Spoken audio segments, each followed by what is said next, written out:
Jefferson Miola, chega mais, tudo bem? Salve, salve. Bom dia, bom início de semana aqui para ti, Mauro, e para a Rebeca. Um abraço grande para vocês. Mando aqui um abraço muito afetuoso e caloroso desde os 5 graus de Porto Alegre, amanheceu com 3 graus. Nossa. 5. Cabe numa mão os graus da temperatura do dia. Um abraço grande para vocês. Bom dia, bom estar aqui com vocês. Um abraço. Eu quero um balanço teu sobre a situação do Zanin. O Zanin, a esquerda, o Lula, as escolhas de Lula, porque vamos combinar, né? Escolheu o Zanin, escolheu o Rui Costa para chefe da Casa Civil. Rebeca, eu pensei em você esse fim de semana, sabe? Quando vi esse comentarista aí numa outra TV que se diz progressista, desdenhando das... querem agora uma mulher negra. Eu falei assim, porra, que história é essa, né? Mas é isso. O Rui Costa é o maior matador de negros do século XXI aqui no Brasil. É importante que se diga. 1.464, no último ano do mandato dele, a curva de negros mortos no governo da Bahia é um negócio verdadeiramente impressionante. Como disse o professor Samuel Vida aqui, desses 1.464 mortos, 98% são negros. O presidente Lula escolheu o maior matador de negros da história para ser o seu braço direito, o homem forte do seu governo. Escolheu o Zanin, escolheu o Mussi. Acho que tem algumas questões com as escolhas de Lula, né, Miola? Mas queria antes que você falasse sobre Zanin, o caso Zanin. Bom, eu acho que a Janja, ela dá a senha para a gente, né, sobre o significado. Tem um tantinho de trágico nessa escolha, né, por assim dizer. E eu acho que o Zanin, de maneira recorde, num brevíssimo espaço de tempo, ele está se habilitando, né, fortemente a ocupar o posto, né, de líder da bancada evangélica dentro da Suprema Corte do nosso país, né? Eu acho que tem uma situação, Mauro, dos votos recentes, em que ele revelou, na verdade, né, sua percepção, sua visão de mundo sobre temas, né, que são temas contemporâneos, que cobram, né, respostas modernizadoras do nosso país. Ele revelou, né, um perfil que é um perfil antagônico, é um perfil não só, né, do governo eleito, do Partido dos Trabalhadores, suas forças progressistas, mas é um perfil que tem antagonismo com a própria necessidade histórica contemporânea, né, porque nós precisamos uma contraposição concreta e muito forte, né, a essas tensões que são exercidas no nosso país por um campo de forças da extrema-direita que está bem expressado, pelo menos com 2, né, ministros representados e talvez um terceiro que seja o próprio Zanin. Eu quero destacar, Mauro, dos 6 votos que ele deu, que tem 2, do meu ponto de vista, que tem uma significação, né, simbólica muito preocupante. O primeiro deles é que a posição dele, né, contra o princípio da insignificância é absolutamente contraditória com o motivo fundamental pelo qual ele teria sido, né, escolhido pelo Lula, ou seja, um perfil garantista. Tudo aquilo que ele conseguiu constituir enquanto um artigo jurídico, né, para ter essa indicação praticamente unânime, aceita unanimemente nos estamentos políticos e jurídicos, era exatamente, né, o seu garantismo. Mas esta decisão dele, né, que é uma decisão, né, que afeta dramaticamente, sobretudo, os pobres, contra o princípio da insignificância, ela derruba, põe por terra esse perfil. E o segundo voto dele, que também tem uma simbologia, talvez não seja nem simbologia, mas, né, uma identificação, materialização do seu perfil vinculado a uma visão retrógrada, reacionária e de extrema-direita, né, me perdoe usar essa expressão tão forte, de ser vinculado a um pensamento de extrema-direita, que é a definição das guardas municipais como parte da segurança pública. Quem acompanha o funcionamento, a rotina e todo o processo que foi de evolução da Constituição das Guardas Municipais até o seu estágio atual de militarização, sabe o que isso representa do ponto de vista de um projeto autoritário e fascista e de extrema-direita. O âmago, né, do bolsonarismo, né, e tem isto como, né, uma das diretrizes fundamentais. Então, esses 2 votos, do meu ponto de vista, né, eles são muito contundentes, são muito eloquentes deste perfil, né, do Zanin. Eu, Mauro, li teu artigo, te felicito pelo artigo, um artigo magistral, primoroso, né, e corajoso acima de tudo, né, e que talvez tenha sofrido toda a sorte de pressão, crítica e ataque, né, de um macartismo ideológico que existe, né, como se dissentir de certas posições e decisões tomadas do governo fosse, não é, um esporte predileto de oposicionistas, esquerdistas, o que quer que seja. Não, é outra coisa. Eu parto de um pressuposto, né, de que a crítica política, né, fundamentada, documentada, né, e solidamente, né, estruturada, ela é valiosa, ela é essencial, né, para o próprio governo. Não se trata, não é, de um ataque para debilitar, não é, e enfraquecer o governo. Pelo contrário, é uma preocupação para que o governo acerte muito. E o teu artigo ele revela algo que, do meu ponto de vista, expressa um fenômeno que nós estamos vendo, por um lado, que é uma institucionalização, né, absoluta, né, do campo da esquerda, dos partidos políticos, né, sobretudo o Partido dos Trabalhadores e, secundariamente, o PSOL. Essa institucionalização, ela tem gerado cada vez mais, né, uma falta de, uma certa apatia, uma paralisia, né, uma perda de impulso, perda de energia, perda de intrepitude, né, de um partido questionador, rebelde. Isso a gente não vê mais. E há, né, uma situação que ela é cada vez mais dramática, porque não é só o episódio do Zanin, é de maneira geral no governo, que é um governo, né, de um presidente que vive num estádio de solidão. Né, o Lula, né, ele vive praticamente enclausurado em relação ao seu próprio governo, e é até compreensível isso, porque eles têm, está anos-luz à frente, né, dos quadros médios que compõem. Nós não temos um governo nos moldes daquele de 2003, onde os principais operadores políticos, agentes políticos do governo, eram quadros partidários que tinham construído, juntamente com o Lula, o partido durante os 22 anos precedentes, né, e construído uma estratégia da vitória eleitoral do Lula em 2002. Hoje não. Hoje nós temos essa situação, né, em que há uma mediocrização dos quadros dirigentes médios, né, dos partidos. O Lula, né, nesse último período, ele com o processo da prisão e toda a dinâmica política nacional que confirmou, né, o que ele havia sofrido e as razões para a classe dominante atacá-lo, ele cresceu ainda mais, se tornou um grande vulto e ficou ainda mais distante, né, deste padrão médio, né, que é um médio e medíocre, né, dos corpo dirigente das estruturas partidárias. Então há uma dificuldade, eu até reconheço, né, desses quadros políticos de terem uma capacidade persuasiva, de convencimento e de diálogo. Agora, há, por outro lado, uma tremenda acomodação, um medo, temor e uma reverência à autoridade, um endeusamento da autoridade. Isso que tu colocas na tua matéria, que é tudo em off, é bem verdade, mas mesmo por isso, né, não deixa de ser procedente esse tipo de percepção, de que havia um senso crítico em relação ao Zanin em vários âmbitos. Os juristas, sobretudo do grupo Prerrogativas, políticos, né, parlamentares, dirigentes partidários, havia um grande consenso, né, de que, no mínimo, o Zanin era um sujeito duvidoso. No mínimo, ele era duvidoso. E, inclusive, haviam certas percepções de que ele, mais do que ser um desconhecido, né, ele tinha posições conservadoras. Ele era um advogado empresarial sem vida, né, jurídica mais extensa, né, mas as posições dele, enquanto um católico conservador, prefiguravam isso que ele é. Mas ninguém, né, teve a coragem, né, de comentar e de discutir, tentar persuadir o presidente Lula, estabelecer um debate muito franco, muito aberto, para dizer, isso não pode, a exigência que nós temos é de outra natureza. Então eu acho que isto não vai durar a vida inteira, são só por 27 anos, vai ficar lá, ou seja...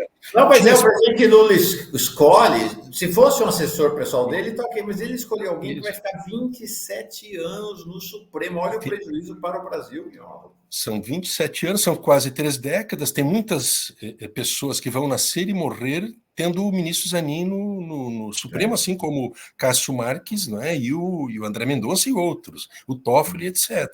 Esse é um problema que eu acho que ele é revelador, e eu encerro, né, da idiosincrasia, né, tanto do processo de escolha de ministros para a Suprema Corte, que não pode ser, embora seja uma decisão, né, privativa, que cabe ao presidente da República, como diz a Constituição, que o artigo 101 da Constituição diz que o presidente da República nomeia quem o Senado aprova. E o requisito, são 2 requisitos para o presidente da República indicar. Uma pessoa que tenha entre 35 e 70 anos de idade, né, que tenha uma notório conhecimento jurídico, que é questionável no caso do Zanin, e uma conduta ilibada, não é uma reputação ilibada. Esses são os critérios de uma subjetividade enorme, né, e que ela pode ser usada, não é, como algo privadíssimo, não é, de foro íntimo, como disse o Mauro antes, e aí nós entramos, não é, num pântano, não é, onde a república, os valores republicanos são abandonados. E o segundo aspecto há que haver uma mudança também do mandato, da duração do mandato, né, dos ministros da Suprema Corte.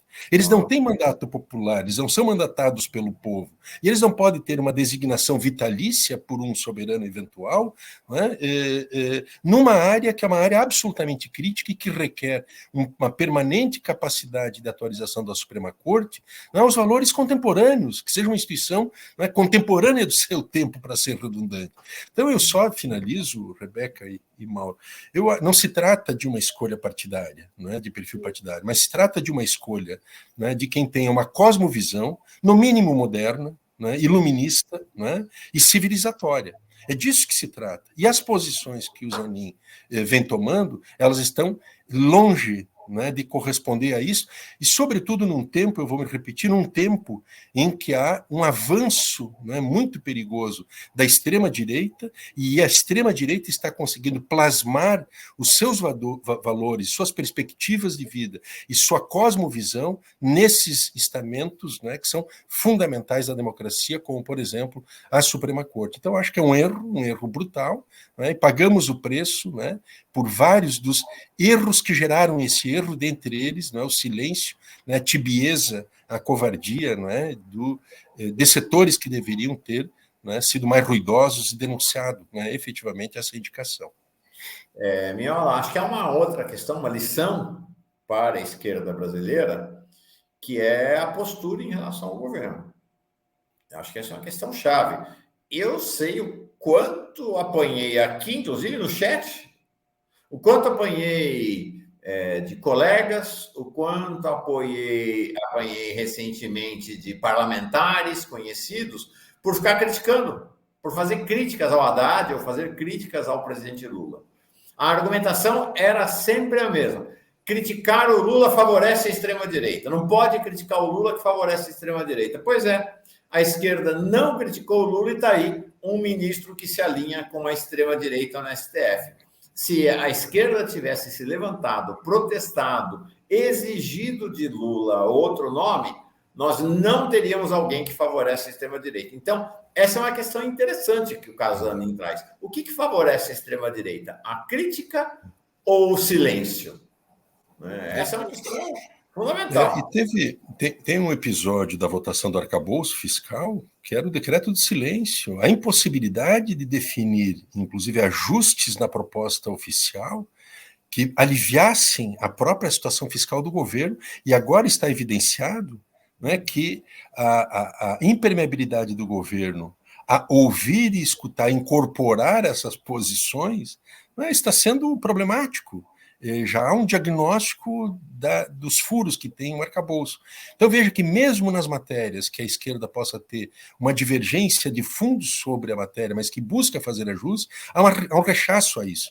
Inclusive nesse caso específico que eu estou falando da votação do arcabouço, né, gerou um impedimento, né, da indicação do Lindeberg, que criticava inicialmente o arcabouço, para a CPI dos autos governos. Então, é uma sucessão de decisões contraproducentes que contrariam os próprios interesses do governo, porque ao punir quem criticava positivamente, né, uma posição de governo, e, portanto, puni-lo para impedir que ele fosse num outro frente de batalha central do governo, né, acaba gerando um duplo prejuízo, tanto no conteúdo da política que estava em discussão, quanto, né, na frente de batalha central, que é a CPI dos atos golpistas. Se faz falta, né, uma figura como o Lindeberg, ali naquela CPI, como Renan Calheiros, que também foi impugnado por uma escolha do governo em relação ao Lira, etc. E o mesmo está acontecendo, tá, Mauro? Dramaticamente, mas dramaticamente, esse silêncio né, esse acanhamento, né, essa paralisia, em relação ao grande acordão que está em curso com os militares. Tu não houve uma voz parlamentar, tu não houve um líder, né, partidário, um dirigente partidário, um político, né, algum integrante de alguma instituição relevante se insurgindo contra essa anistia, né, essa nova anistia que está sendo concedida aos militares. Eu acho, né, que este não é um bom caminho. Este caminho, né, de um silenciamento, de uma alienação diante da realidade, ele não é o bom caminho. E isso a gente tem uma história, na história recente, o que aconteceu, por exemplo, na derrubada, no impeachment fraudulento da presidente Dilma, a gente viu, né, como faltou, né, um ativismo partidário e político e do conjunto das organizações que compunham a base do governo, como faltou uma iniciativa que, inclusive, pudesse, em certas situações, né, contrariando a decisão principal do governo, mas atuando num plano que pudesse levar a uma pressão, uma contenção da escalada do avanço da direita e da extrema-direita. Então, eu acho que tem que ser revisto isso. Eu acho que o Partido dos Trabalhadores, que é o partido central da base de sustentação do governo, ele tem que sair de um lugar que eu tenho dito há muito tempo, que ele está no Alasca, ele está hibernando no Alasca, está fora da conjuntura real. Tu não vê o Partido dos Trabalhadores, né, atuando nesta conjuntura e enfrentando os debates centrais, né, do governo que tem como seu dirigente principal, né, ninguém menos que o presidente da República e que pertence a esse partido. Então, eu acho que esse é um tema chave que tem que ser corrigido, sob pena de nós começarmos a sofrer novas importantes derrotas, né, e muito profundas ainda no próximo período. Rebeca. Vamos lá, tem muitos comentários aqui no chat, Miola. Tem uma pergunta da Vimeirim que eu vou trazer aqui para a nossa discussão. Ela diz: Mauro e Rebeca, pessoas defendem Zanin alegando que seus votos foram com fundamentação técnica e sem viés ideológico, e que ele não foi nomeado para atender aos caprichos de Lula. Mauro e Rebeca, qual o seu parecer sobre este argumento? E também, né, abro aqui para você, Miola. Bom, eu fico, dando a minha opinião, eu fico com o que a gente vinha discutindo na semana passada, que é necessário, né? Quem define as leis desse país, quem decide as coisas nesse país, Miola, precisa entender a subjetividade de cada estado, de cada povo, precisa conhecer, né, essas coisas que são mais subjetivas do que técnicas para conseguir julgar, para conseguir decidir alguma coisa.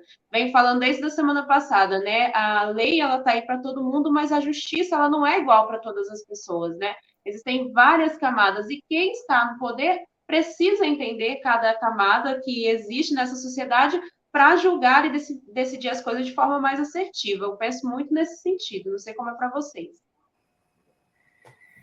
Eu concordo contigo, Rebeca, e me perdoe o Vimirim. Virgínia Merim, ela. Virgínia Merim, isso. Muito respeitosamente, na verdade, ela está aqui indagando sobre o que pensam os defensores do Zanin, é o que argumentam. Mas eu acho que esse argumento dos defensores do Zanin, ele é insustentável, ele não condiz com a realidade.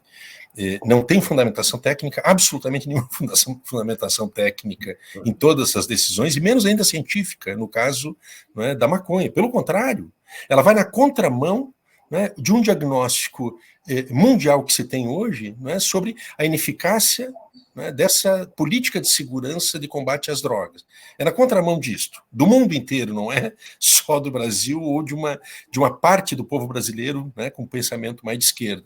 Então, eu acho que é um problema muito relevante. Isto é que, digamos, agrava ainda mais, né, o papel que o Zanin está desempenhando, passará a desempenhar, né, porque ele está conformando dentro do Supremo um campo de forças, né, que é muito identificado com o avanço desta cosmovisão que tem avançado no Brasil, mas também mundialmente, que essa cosmovisão, né, retrógrada, reacionária, né, que está muito informada com valores medievais, com realidades que a humanidade já, desde o iluminismo, já superou. Bom, no Código, né, da Declaração Universal dos Direitos Humanos, na década de 50, também já superou, e ele faz parte desse campo de forças que traciona nas decisões da Suprema Corte nesta direção.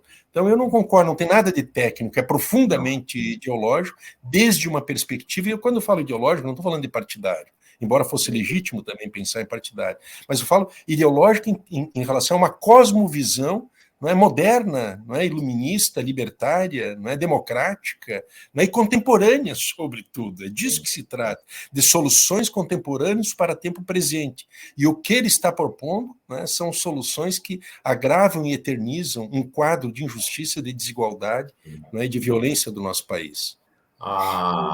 Virgínia, existe hoje uma mini frente ampla, vamos dizer assim, na defesa das posições do Zanin, que é composta pela posição editorial do Brasil 247, pelo PCO e pelo Magno Malta, que se expressou esse fim de semana. E a base da argumentação é exatamente essa. Não, estão linchando o Zanin porque ele está fazendo votos técnicos. Primeiro, como disse o Miola, os votos deles são de uma pobreza técnica jurídica lamentável, né? Os juristas estão horrorizados, inclusive, leia meu artigo. Tem uma jurista respeitadíssima do Rio de Janeiro que diz que o voto do Zanin em relação ao tema da maconha é de uma infantilidade argumentativa absurda. Primeiro isso. Segundo olha, esta é exatamente a narrativa da extrema-direita que está se usando. A narrativa da extrema-direita é sempre essa.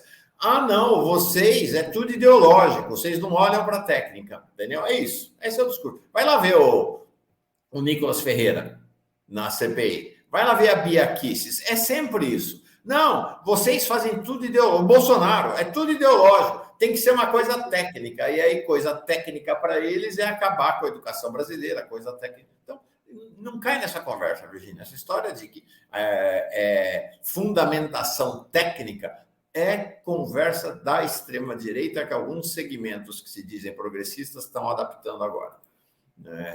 A Nanda diz assim, eu entendo... Oi, Rebeca. Não, é isso mesmo, eu ia colocar o comentário dela, a gente apertou junto. Vamos embora. A Nanda diz, eu entendo que o Lula queria um ministro anti-lajavatista, mas não necessariamente progressista.